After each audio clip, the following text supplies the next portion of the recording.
President.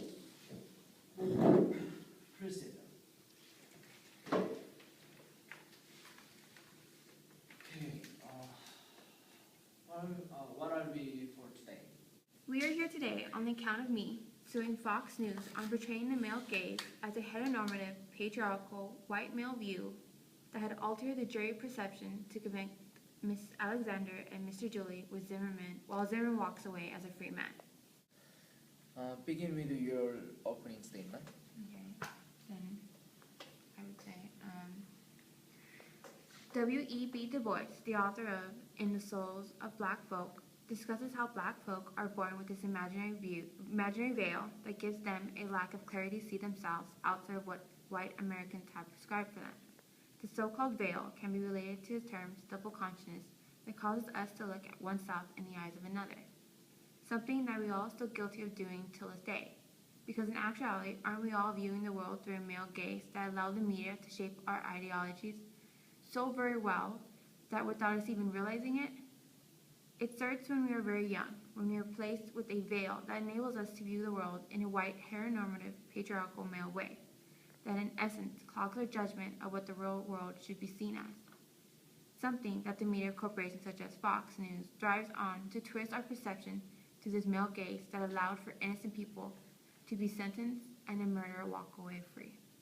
We live in a country that has allowed minorities to piggyback on the hardships of their ancestors for too long, where white men and women are subjected to scrutiny for racism which they have not committed, and now corporations and news teams are being subjected to the same scrutiny. Segregation was abolished a long time ago, and slavery even more so, yet people claim that the same values exist today, despite our African American president, despite affirmative action, and so on.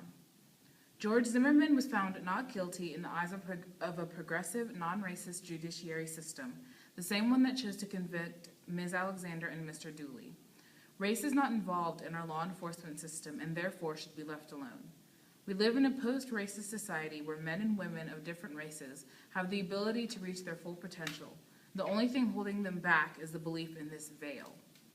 Okay, prosecutor, begin stating your argument, please. My fellow lawyer believes that we as a country have moved past this ideology of racism. Instead, we stand as a body of one. I, on the other hand, would agree with her if innocent people who so happen to be African American were wrongfully convicted. I'm going to discuss to you 3 different cases. The first is one of a 30-year-old African American woman who's the mother of 3 beautiful children, who was sentenced with 20 years in prison for defending herself against her abusive husband. A husband that she had already filed a complaint about and who said, and I quote, "If I can't have you, no one will."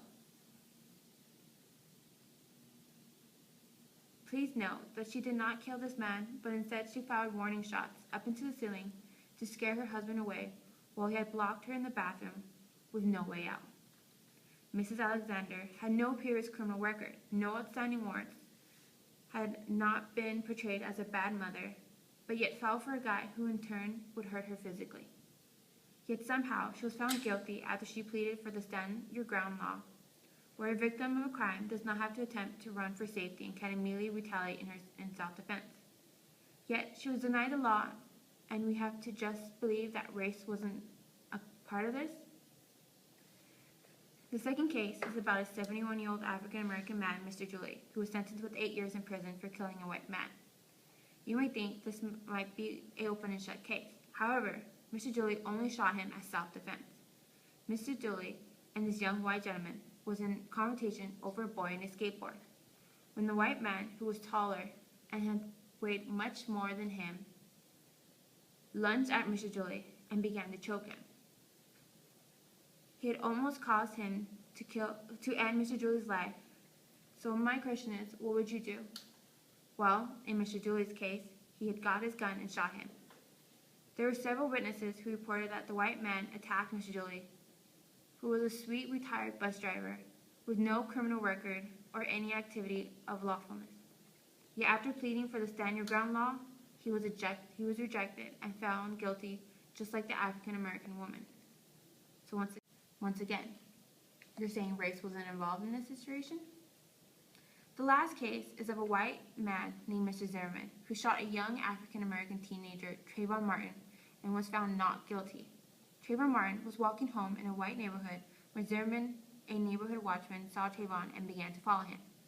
Zimmerman called 911 to report suspicious activity and was ordered to not approach this young man. While Zimmerman was talking to the 911 dispatcher, he said, and I quote, "I spot a black person who seems to be up to no good." I didn't know walking home at night was seen as being no good.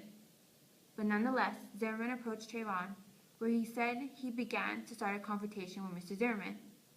Even though the coroners reported no injuries to Trayvon Martin besides the bullet wound that Zimmerman had caused.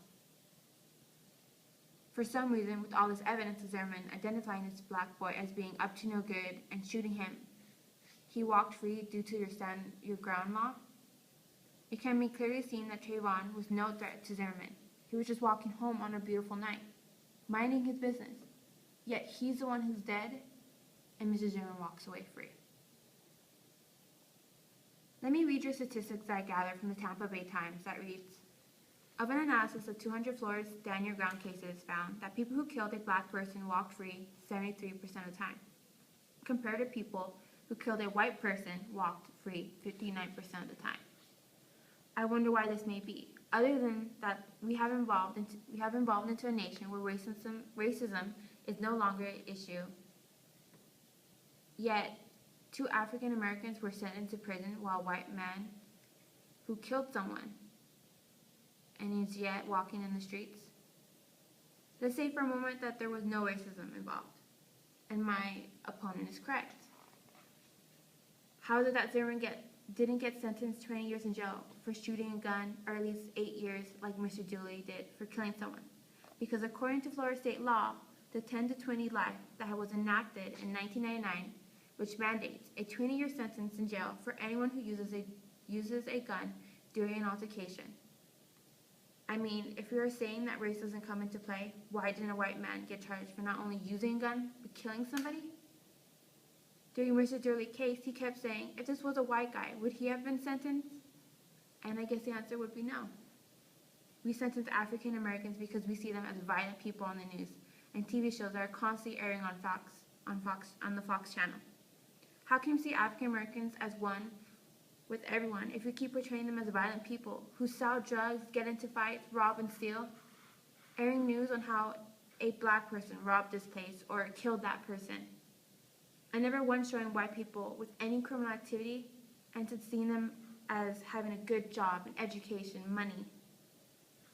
So how can we break the statistics and set more African Americans free for defending themselves if we still have the same ideologies thanks to media conglomerates, such as Fox, as seeing them as violent, scary, mean, vicious, and doing anything to survive?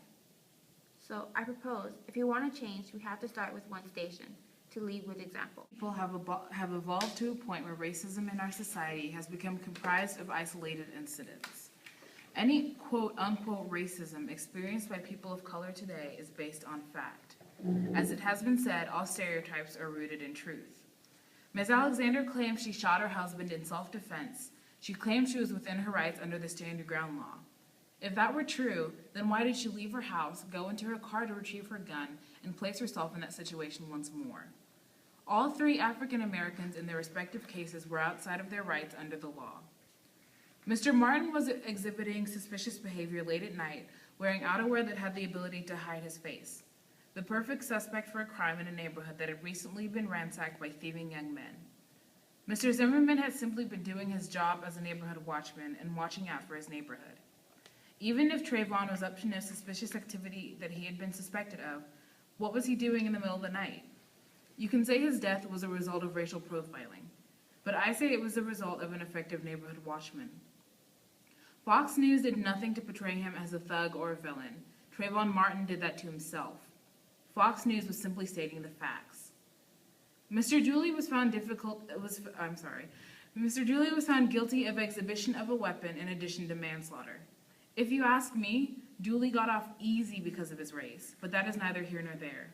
Again, Fox News did not demonize Mr. Dooley because Mr. Dooley denied himself the luxury of being portrayed as an innocent, frail old man when he murdered Mr. James. News corporations have done nothing to demonize African Americans. The African Americans have done that to themselves. Your Honor, it is time they take responsibility for the violence within their race and stop blaming news corporations for their failure. I rest my case. Okay. Now, after hearing these two sides, it's up to the jury to go outside and deliberate.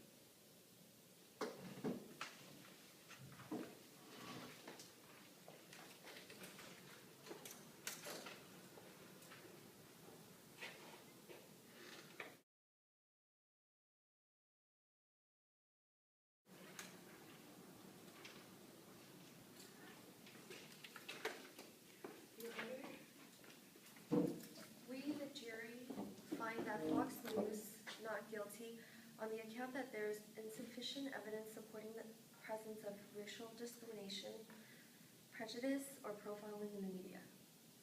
Yeah, case dismissed.